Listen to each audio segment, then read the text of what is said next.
welcome humanoids to another action-packed episode of the Two Left Feet, the unofficial Labour Party podcast, and welcome one and all to a celebratory episode this week. Again, another week of almost sunshine and certainly good cheer and a hip hip hooray to all involved.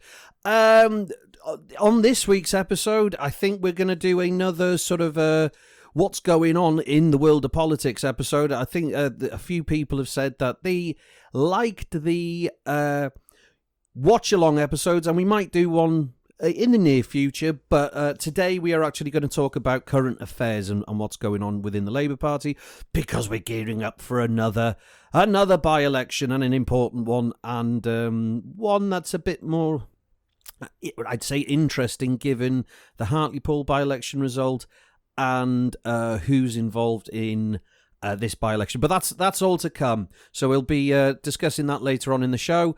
For all of those who would like to get in touch with us in the Two Left Feet, the unofficial Labour Party podcast, hashtag Don't Sue Us, you can get in touch. And there are various ways you can get in touch. And I have news on the whole platforms where you can listen to his front, which I'll say in a minute, but you can get in touch with us. Any comments, any suggestions, anything at all you want to get in touch with us about, even a request from you MPs, you members of the Senate, or SMs or councillors or whatever you are representing the Labour Party, even you can get in touch with us and say, I would like to be on your show. And we can obviously set up a Skype call where you can appear on the Two Left Feet, and we can discuss whatever you want to discuss about. Absolutely, why not? Even if you're a member, CLP officer, we want this. This is your podcast as well, so please do get in touch.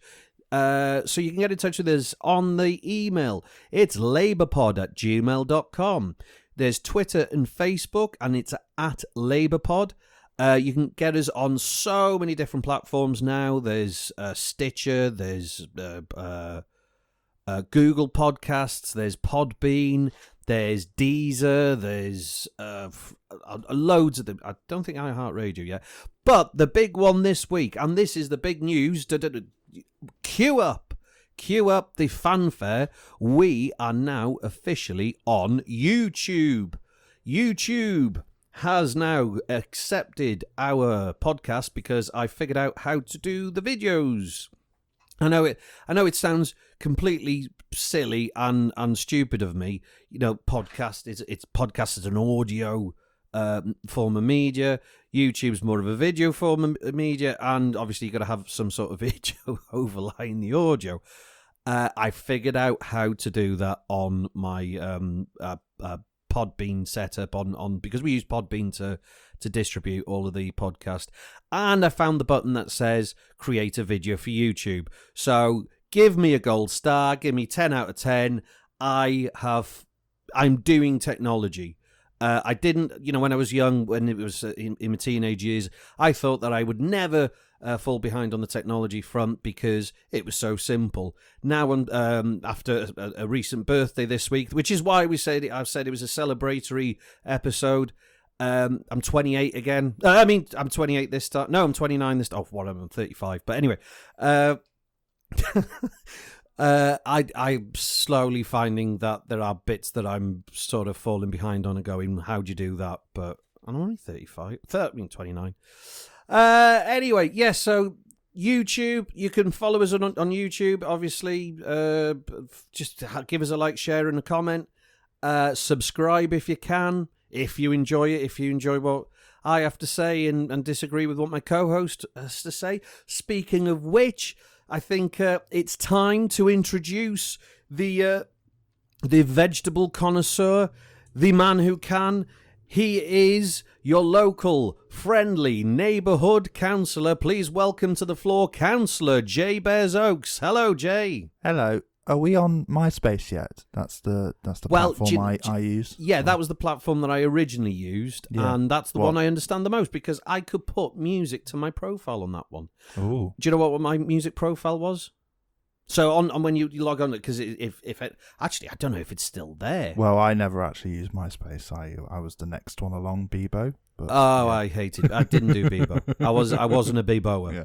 I was staunchly MySpace when Bieber came along, and then when MySpace turned a little bit strange, everyone jumped onto Facebook in 2007, I think, and then it's been that ever since. And that was unfortunate because back then in 2007 it was like, oh, the next one's Facebook, and we just assumed like, yeah, and by 2 years, 3 years, everyone moves to the next one and the next one and the next one, but it stayed. It stayed And dominated. Yes, unfortunately. Yeah. But on my MySpace one, which I don't know if it still exists, I haven't seen it in years. Have a guess at what my music was because on that one, when you actually went onto someone's profile, it played a song. Was it the Labour? The Labour Pod's the red flag? No. Or was it? What was it? Was it our theme tune? Yeah. Funnily enough, no. No, No, that's a little bit before the whole time. No, and it wasn't David's the red MySpace page. Dun, dun, dun. No, and it wasn't the red flag, and it wasn't any Union song. So no, it wasn't. It was I'll Put You Out Your Misery, but it was Metallica, For Whom the Bell Tolls. Yeah. Really? Yeah, absolutely. So quite similar to the red flag. Yeah. For a hill men would kill, why they do not know. Anyway, that album, by the way, brilliant. Yes, so this week, happy birthday, Jay. Many happy returns. You are no longer a youth member in the Labour Party. No, done. Yeah, that's it. Now you are officially an adult member fully. You no longer have any voting rights or rights within Young Labour. How do you feel about that? I'm confused now because I'm sure I've been paying standard membership for a year, but maybe I don't know. Well, I thought it was up to and including 27. We've had this argument for the last 3 weeks now. Yeah. I'd have assumed you would have found out by now. I'm going to upload my membership statement. Yes. We can all see. Right, get a copy of it, attach it to the Two Left Feet Twitter handle. Attach it to the next episode that goes with out at Labour Pod without your membership number and show when you stopped being a youth member. I assumed that it was up to 27 and including 27. But obviously you've said two contradictory things. It wasn't a contradiction, Dav. It was distinguishing between the different stupid rules with nominations and when... what do you mean distinguishing between different rules? You're either a ute or you're not. So when you're nominating for positions in the Labour Party, as a CLP, as a constituency, yes, it doesn't matter what age you are when you're nominating. It does matter what age you are when you're voting in the elections at conference for these positions. That was the distinction I was making. Right, I couldn't give the tiniest whatever. This is why they get away with it, Dav. Well, what do you mean? This is why they get away with rules. It? No. It's not a detrimental. 28-year-olds will vote in this election, Dav, and it'll be your fault. Okay, Jay. Thank you so much for... I don't care. Right. Anyway, moving on. Right. Today's show. There's a lot to talk about, and I think in this celebration, and I did start off by saying happy birthday to you. Did you have a good birthday? It was all right. Oh, okay.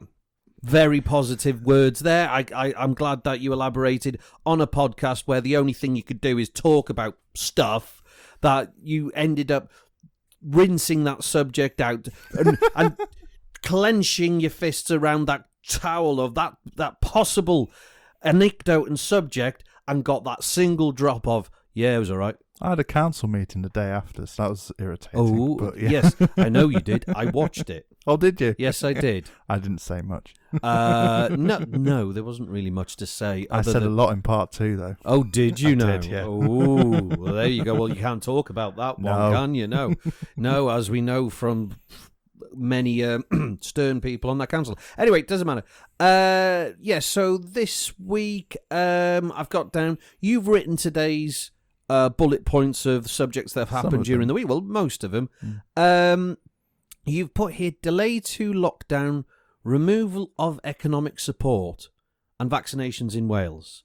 So basically, we have spoken about it last week, and it is sort of continuation of, the Johnson, because when we're recording this, I mean, obviously this is coming out tomorrow on the Wednesday. We're recording this on the Tuesday night. We're admitting that now, are we? Well, we might as well. I mean, we're not going to admit to previous episodes where we might have recorded a couple of weeks in advance because, we did them all in one go and may have had a drink on the way through. Go and have a look at some of those episodes to try and figure out which one and at which point we got a little bit. And if you get it right, you win a prize. Yes, you win a year's supply of 2 Left Feet episodes for free. Anyway, yeah, so we did speak about this. So yesterday, so summer solstice, it was the 21st yesterday. We're on the Tuesday night of the 22nd at the moment. You'll be listening to this from the 23rd onwards, hopefully. Freedom Day. Freedom Day was meant to happen. It's not. Now it's been delayed at least a month.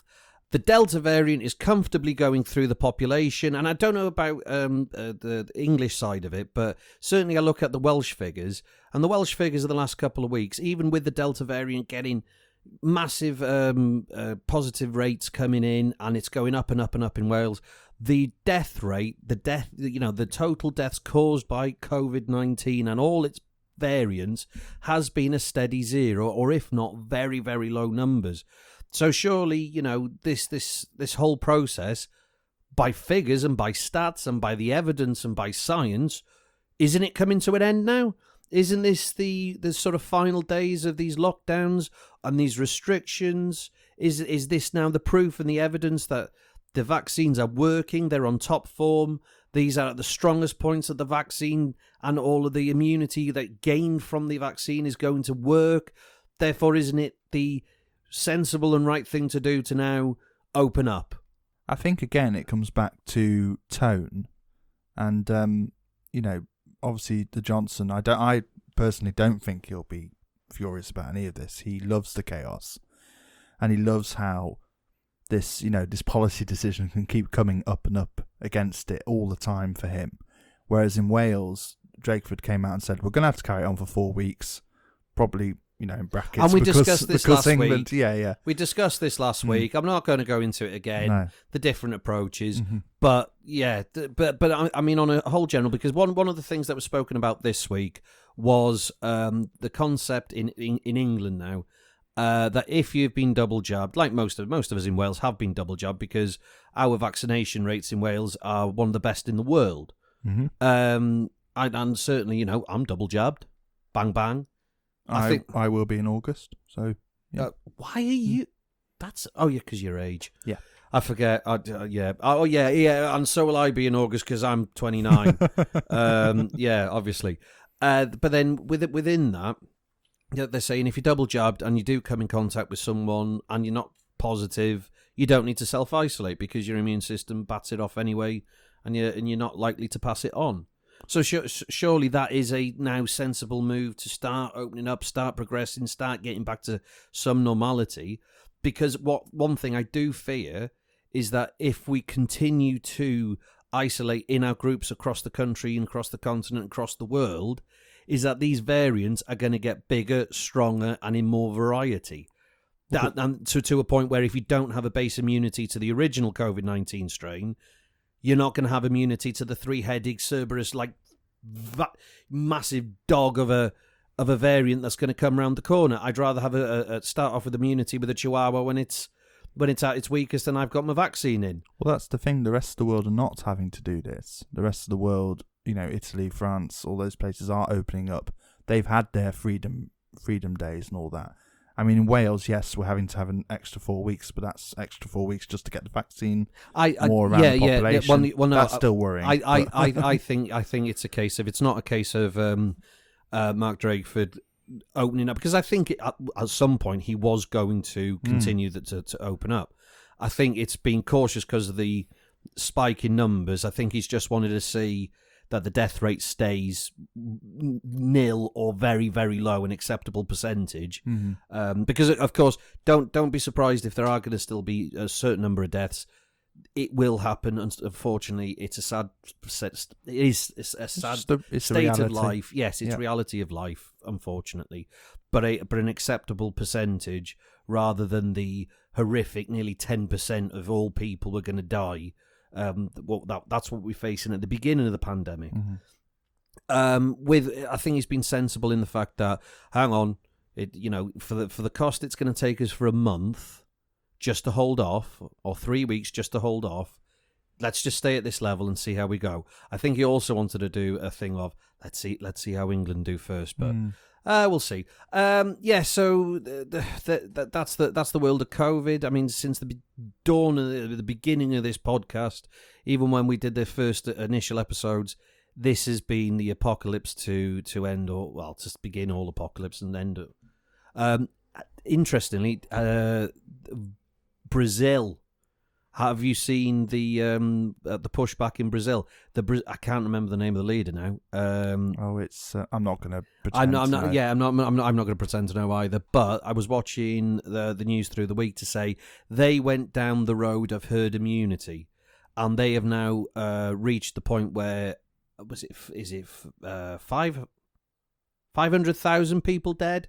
Right. So 500,000 people dead in Brazil. Yeah, which is an extreme number. And I know there's certain parts of Brazil that does have extreme poverty, but even still, it just shows that the response that the rest of the world took in locking down, trying to buy time for health services and scientists to produce vaccines was the correct answer. We can even see now in hindsight that was a correct way of going about, which is fine. We all went through it. We all did it. We all did what we had to do.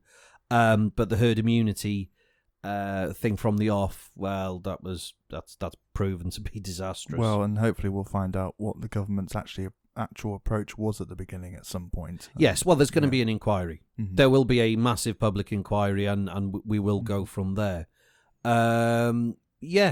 So, any other thoughts on the Brazil situation in other countries? Other places, Sweden did herd immunity and then changed their mind, introducing some minor lockdown policies. It was clear that lockdown was a severe but necessary strategy.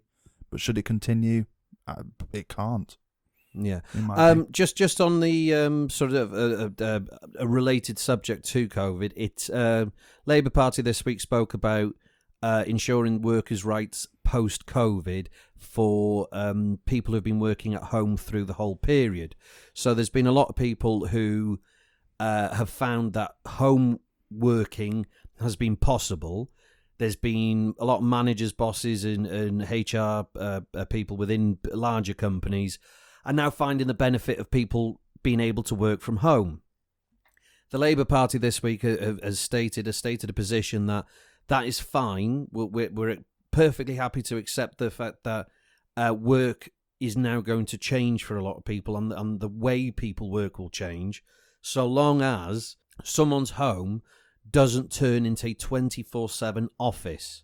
That within people's rights of where and how they work is that they are not then overworked, because one thing that has been shown is that productivity still remained the same, people staying at home, because you got things done at different points. There was a bit more flexibility through the day, but more often than not, people did the work that was set out to do. The Labour Party are just worried that some of these workers will then start seeing an ever creeping amount of work added onto their schedule and onto their days, because the commuting time is taking out of the working day. Therefore, the companies will replace that commuting time with more working time on a salary, so there's no extra pay for it.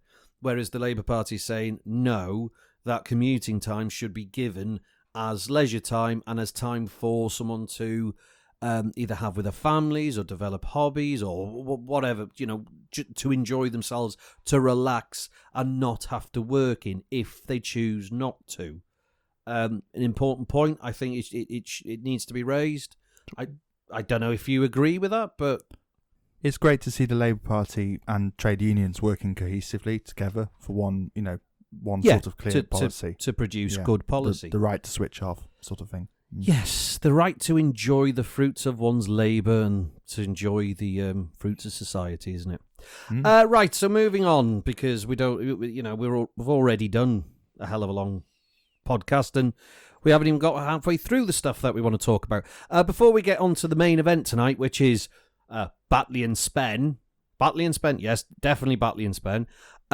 Before we get onto that, and before we talk, and briefly talking about Father's Day, and more importantly, people photo bombing on Father's Day. How dare they? Did you see that? Yeah, you just can't let it go. Can't let it go. No, and the fame, photo bombing all sorts of different MPs. How dare he? How very dare he? But obviously we can't talk about who we're on about unless you know what we're on about, because he's suspended and he's been forever apparently. Forever and ejected. Not to go on about it, but yeah. Well, never can his name be spoken of again. Speaking of which, people that you wouldn't have expected, we've had a new addition to the Labour Party, a new member, a solitary new member, but such an important one. John Bercow. Yeah. I was sort of surprised, sort of not surprised. Have you read his book? No, read his book and you won't be surprised. Why won't I be surprised? He's very self-centered, bless him. He did a lot of good work, but he's very self-centered. It doesn't surprise me that doesn't surprise me, because when he was given his interview on Sky News, I think, he was just sort of quoting the top headline of the Labour Party's website. I believe in internationalism and blah blah blah. I thought, right, you're basically you're out in the wilderness on your own. Your old party don't like you anymore because, for whatever reason, and you've jumped into bed with. Well, what he's done is unconstitutional. What he's done is wrong. He was the Speaker of the House of Commons. He shouldn't be showing any political affiliation. Ever again. No, but in his defence, and I will sort of say this, other speakers were then given peerages and moved on to the other place. Yeah, I suppose. Into the House of Lords. Yeah. It's only because of the Johnson. They've sown their own thing, haven't they? Because they forced him into a position where he would normally then just take up a seat in the House of Lords, and then, he'll stay there, give, very minute opinions that won't be broadcast hardly ever, unless it's some sort of documentary about the time, when Brexit happened. They've actually kept him within the House of Commons. They've kept him on the benches. Oh no, he's not an MP anymore. I thought he was. No. Did he stand down? Yeah, stood down as the whole thing. Yeah. Oh right. Oh, so 2019 he actually went. Yeah. Oh, I didn't realise that. Because that's what they're meant to do. They're meant to stand down, be given the peerage, and then go away. And go away. Yeah. But for 10 years at least, because Betty Boothroyd says things every so often. Occasionally, but it's always nice to hear from her, isn't it? Yeah. And then so he's joined the Labour Party. Does that mean? Oh right. So yeah, I forgot that he's not even in the House of Commons anymore. Nope. But it's given him a rise to now attack the Tory government, which is fine, fair enough. Not a bad thing. It's not a bad thing. He's very skillful at doing it as well. Absolutely. Good. But in terms of him being a speaker, I still rate him as one of the top speakers there's ever been. Oh yeah, absolutely. Regardless of his political persuasions and his non-persuasions, or very easily persuaded persuasions. Lithgow, Boothroyd, Bercow. Top 3. Really? No. All right. Okay. That order. So if I think it's Lithgow. Sorry.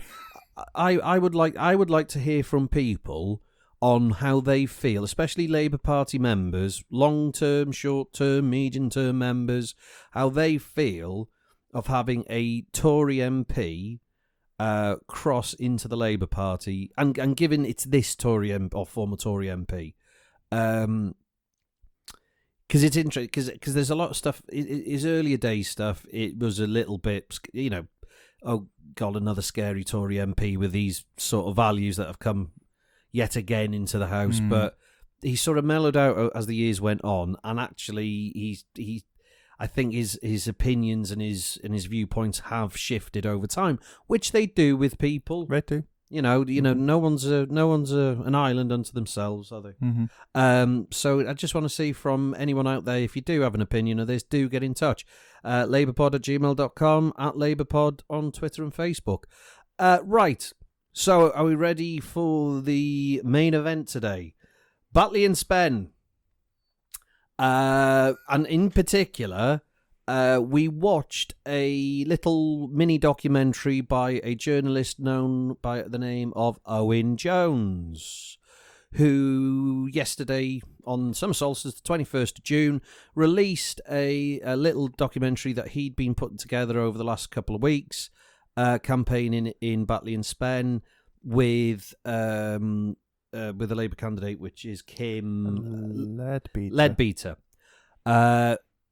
Interesting documentary. I saw on his Twitter yesterday that he said it was an unbiased piece that was documenting exactly what's happening on the ground in Batley Spen. I couldn't disagree more with him. I don't get me wrong, I do like Owen Jones. He's very forthright in his opinions, but to say that it's not an opinion piece and that it's unbiased is completely I don't think misleading, but completely kidding himself on that front. Watching his documentary, which I did enjoy watching because it certainly informed me of more of the flavour of opinion that's going on in the ground, or at the ground at Batley Spen. But I just found it there was 50 out of a half an hour little programme that he's put together. 15 minutes of it was promoting George Galloway. Well, I 10 minutes. Yeah. 10 minutes of it was slating Starmer and what the Labour Party are up to, and then 5 minutes was given to, I don't know, cuts of George Galloway trying to paint zebra crossings, or not, because he doesn't have the power to do that. Not yet. He does have the power to paint roads and fill potholes himself once he's an MP. That's what MPs do. I didn't get that in terms of what MPs can do and in terms of representations. Yes, an MP can apply pressure to a local council to, can you please sort this road out, dear MP? But in terms of what an MP actually instructs to happen and gets jobs done, MPs don't do that. It's your local council. Great story. Your local authority. Great story of some councillors in a town near where we live. Where they in a town near where you live, where they tried to get for years the county council to paint, double yellow lines on this particularly steep street. Yes, and eventually they just went out and did it themselves. Oh right. So occasionally councillors and politicians will do things, but George Galloway just portrays himself as not giving a shit about Batley Spen at all. And that really shines through. No, because one of the points was, okay, there was one part of it where Owen did say to George Galloway, you doing this will give Tories the win here. Surely it's better you not sort of inflame one subject sort of or a two subject thing, one on Palestine and two like his big banner in Batley Spen says get Starmer out. Which is, so there's his big two policies. And as described there, he's seen a little flame that is now he's causing to erupt, which is viewpoints on Palestine, which actually, did you say forced? I haven't watched PMQs recently because I've got other things to do. Which forced a question by Keir Starmer out of the blue, which was about arms sales to Israel. I think so. It was to do with Palestine anyway, the situation over there and what representations Boris Johnson's making as Prime Minister to the situation. And it's nice the fact that Keir Starmer has asked that question, because then we can actually talk about him asking that question. Well, it's nice that George Galloway was able to make Keir Starmer ask that question. Yes. PMQs. Yeah. George Starmer. Wow. George Galloway is able to influence the leader of the opposition's questions during question time. After 10 years of not being in the House of Commons. But there we go. Yes, there is that. There is that point. But in terms of what this, and one thing the documentary did show is that it could be a quite easy three-way split here. Yeah, and it can go one of easily three ways. Where I do disagree with Owen Jones is where he says that it's an impartial view and documentary of what's going on, when it is just a how could you put it? It's a little glossary of, hang on, George Galloway could pull off another one where he's inciting people in the area to vote for him based on promises that he can't deliver on. And, okay, the big issue that he's pushing is one particular issue, which, like we've just said, he has already forced Keir Starmer to ask a question of it at PMQs. Yeah, and it's just amazing that this by-elections can have this effect, and we're having quite a few, one after the other, aren't we? And yeah, some are being mentioned more than others. Ones that tend to continue the narrative of Labour losing common areas and common ground.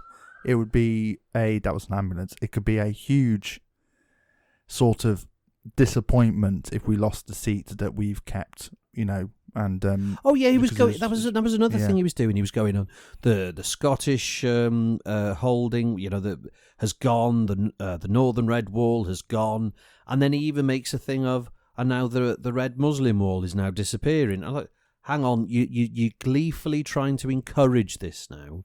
You're not reporting. It is a case of you're speculating on something that hasn't happened yet. And I think him as someone who, on one side, wants you to vote Labour, tries to encourage you and be a part of a journalism that promotes and possibly enlightens you into thinking, actually, this isn't the evil that supposedly right-wing media portrays all the time, that it can be a force of good. But again, it's this divisions within the left of, it's my kind of red, it's my kind of left, it's my slightly whatever shade it is.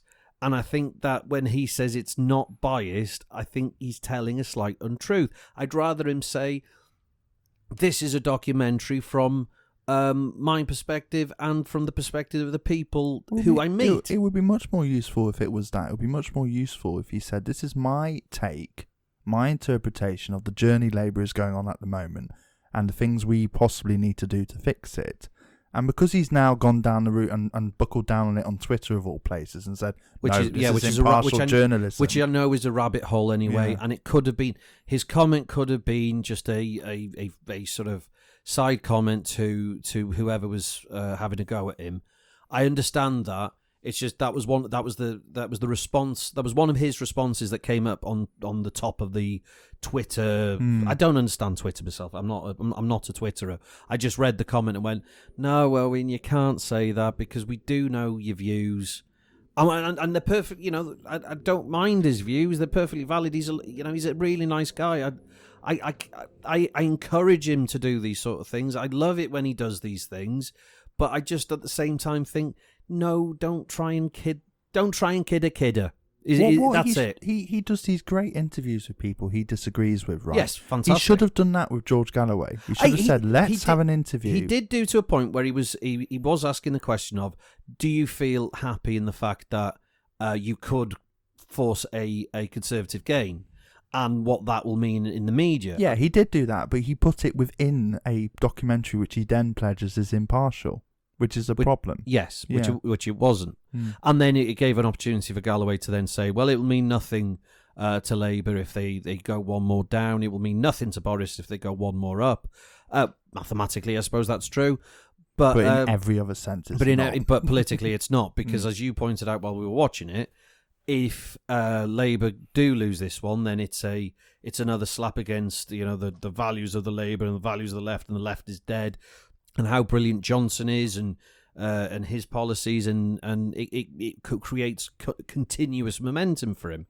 But then to say, I don't know, I just call it for what it is. It's a documentary by someone who's a Labour Party supporter. I don't know if he's a member. I don't think he is he? Is he a member? Jones. He sometimes says he is and sometimes says he isn't. Yeah, depending what side. But that's his personal thing, so I'm not really asked about that. From a Labour Party supporter who has a platform that he can voice an opinion and do research and documentise what is going on. I enjoy that. That's brilliant. I did enjoy his programme. I just wish that sometimes that he didn't do it in a little bit of a gleeful fashion. Well, why didn't we hear it more about Kim Leadbeater, the candidate? Her story is incredibly interesting. Yes. He could have gone further into that, but what he actually did, when one of the scenes that he did where he questioned is, George Galloway could just say this, absolutely, completely. That's his answer. And then you can't say that. And pointed at, sort of said, you can't say, well, they were talking about Palestine. Mm-hmm. And then she, rabbit in the headlights, she gives her... she gave one of my least favourite answers when it comes to... Yeah, which there is, we go. it's a complicated, it's complicated. Yeah. Well, no, she mentions two-state solution, which is... Yeah, anyway. You did throw your head at that point. Yeah, I did, yeah. But regardless of that, and then on the other side... Oh, that was it. That's what it was in my head when I said what the other 5 minutes were for. The other 5 minutes was him then putting Andy Burnham over. Oh, yeah, Andy Burnham arrives for some reason. Well, because he's been campaigning there. Now, I've got to say, I think Andy Burnham would make a fine leader. I think he would galvanise the party and supporters more so than any other leader proper for a long time.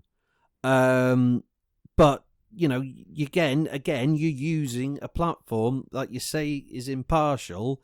And within that documentary, you're putting someone over to replace the current leader. Well, it's like he's trying to do an impartial documentary within his own partial narrative he's trying to build, which is the Labour Party's falling. We need drastic change. I think also I've just realised we are focusing too much on Owen Jones' psyche at the moment.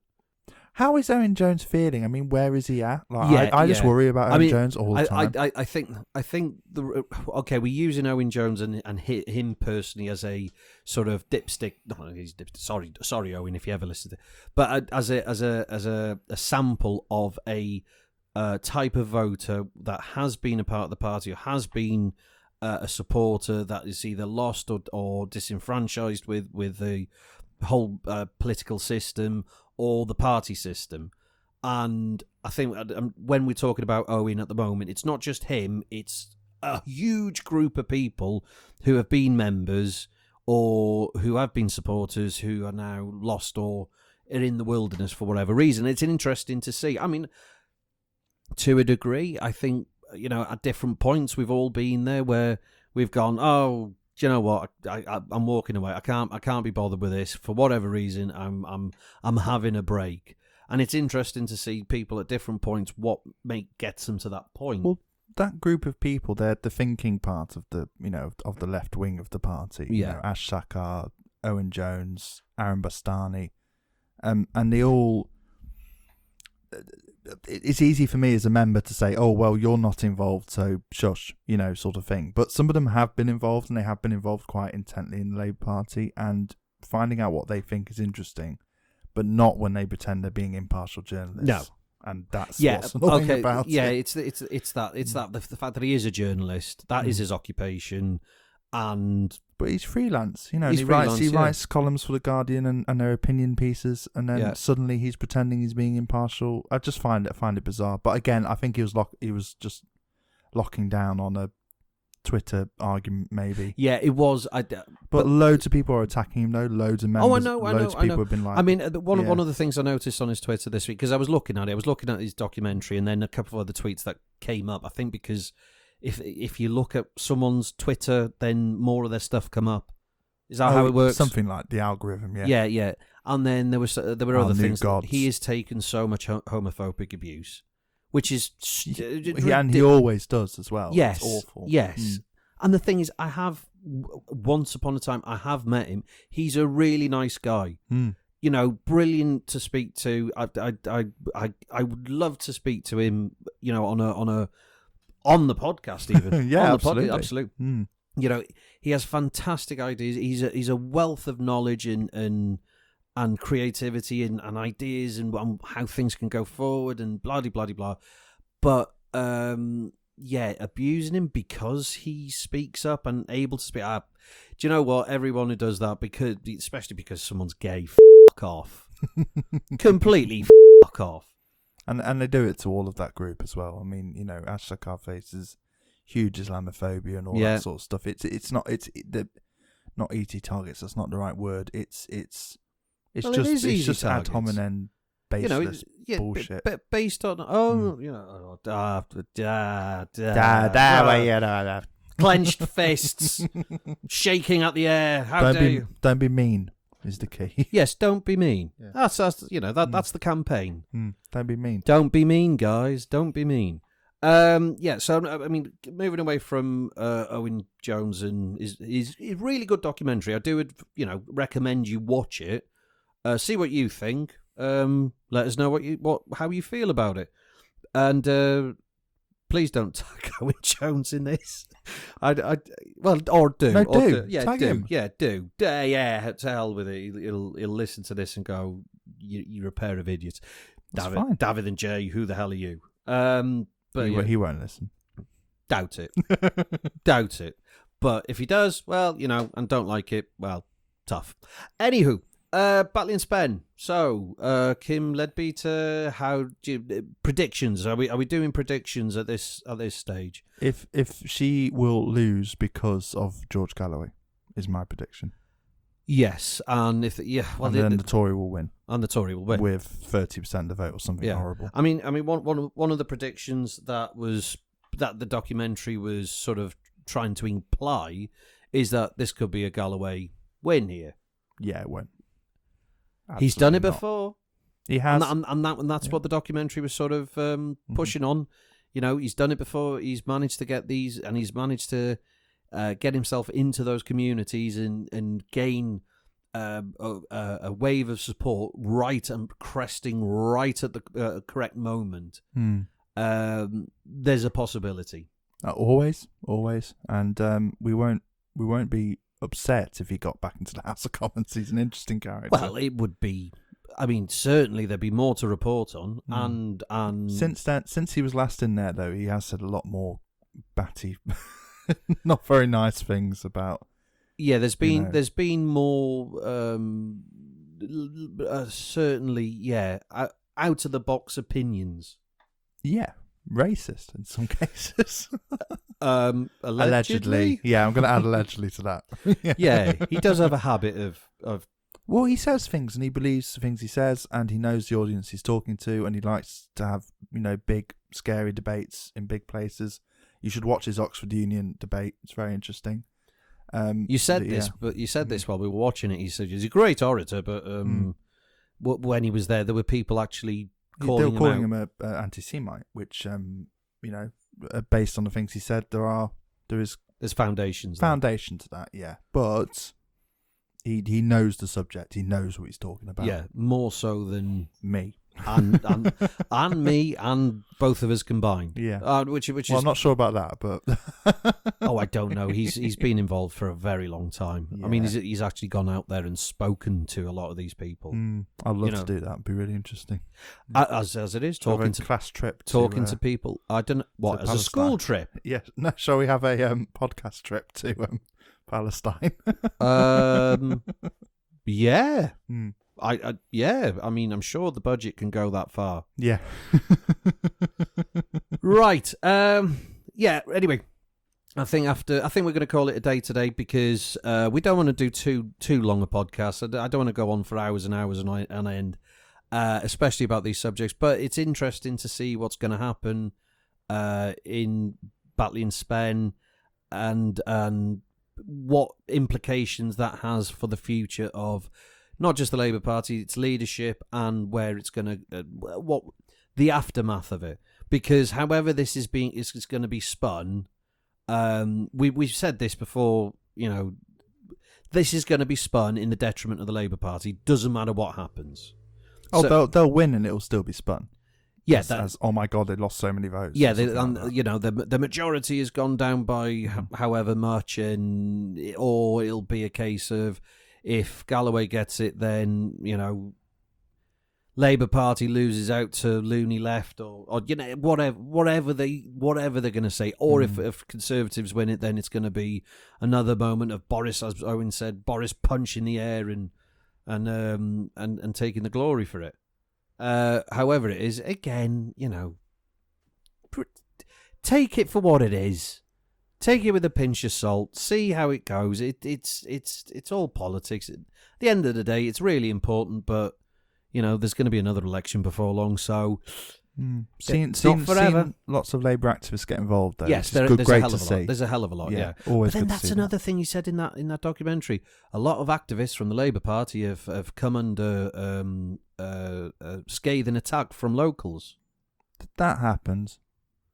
Do you know what? Whenever I've been on, door knocking sessions, even though that you do get a couple that are very about you being there, generally, if you start talking to them, actually they chill out quite quickly, and then they realise, hey, listen, I'm just here to talk. I'll pass your messages on by all means, and then they're fine. Well, that's what board leads are for, and what candidates are for. The more experienced canvassers should sort of step you talk, in, you listen, you take it on board, you report it back in the meetings. You discuss. This is what we discussed here. These are the opinions that were said here, and you move on from there. That is one thing that George Galloway must be doing very well.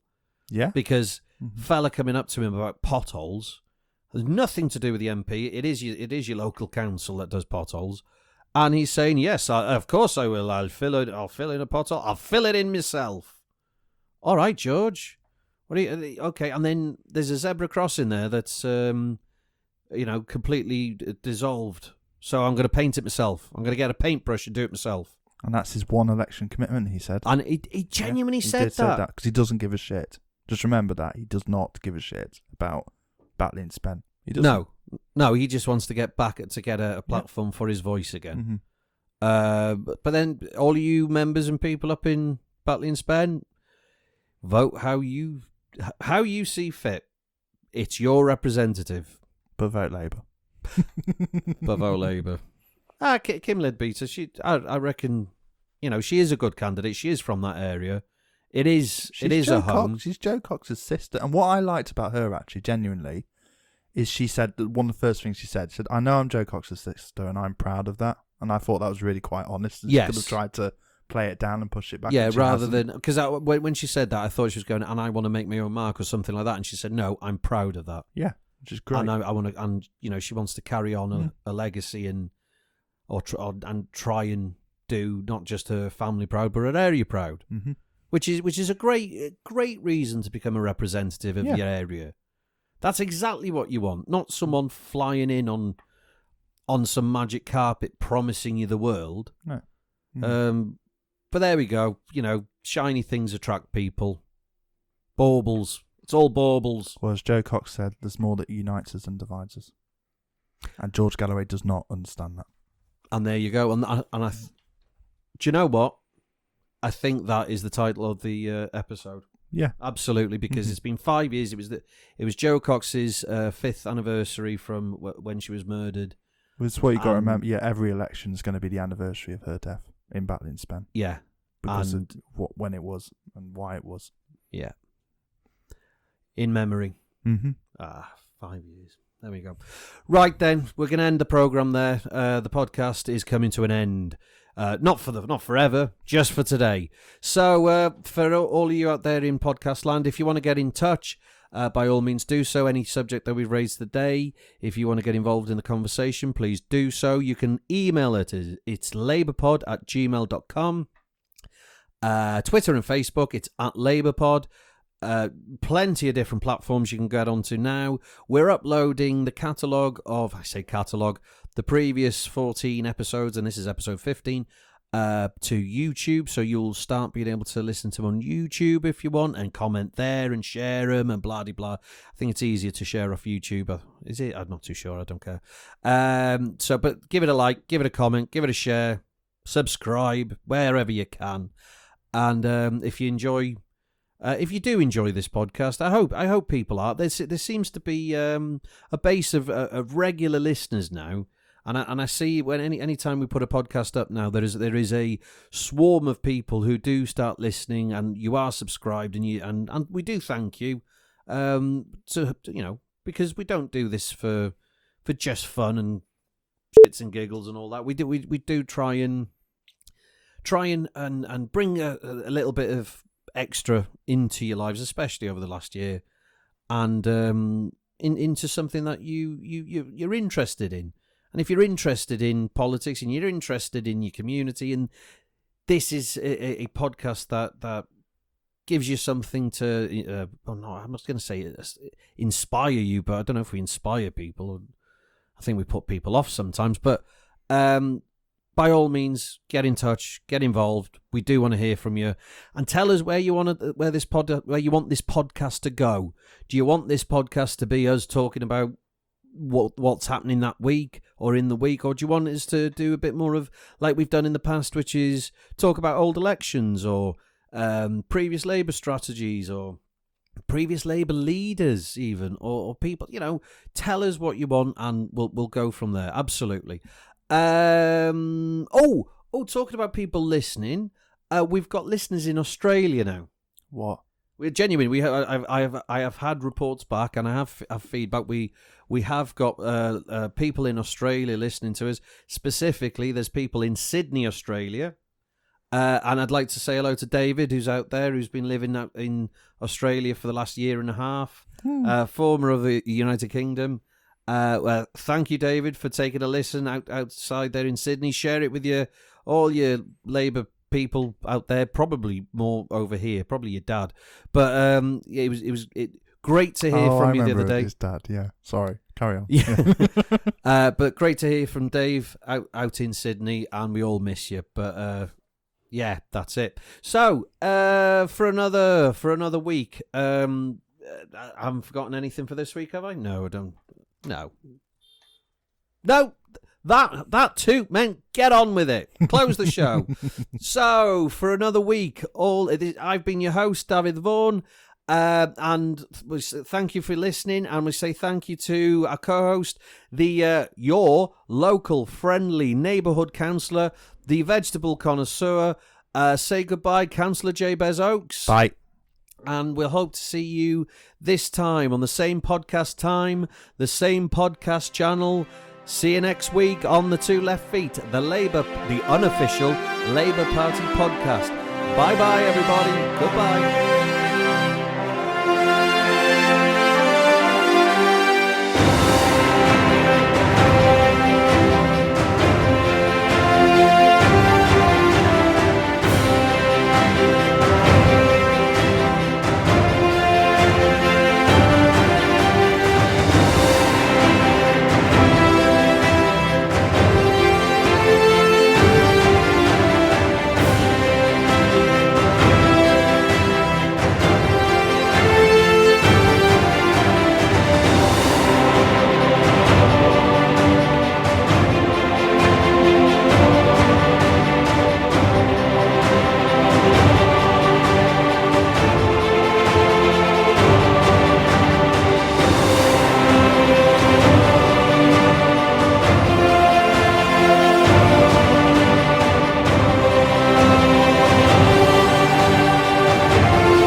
How do you feel about the upcoming by-election?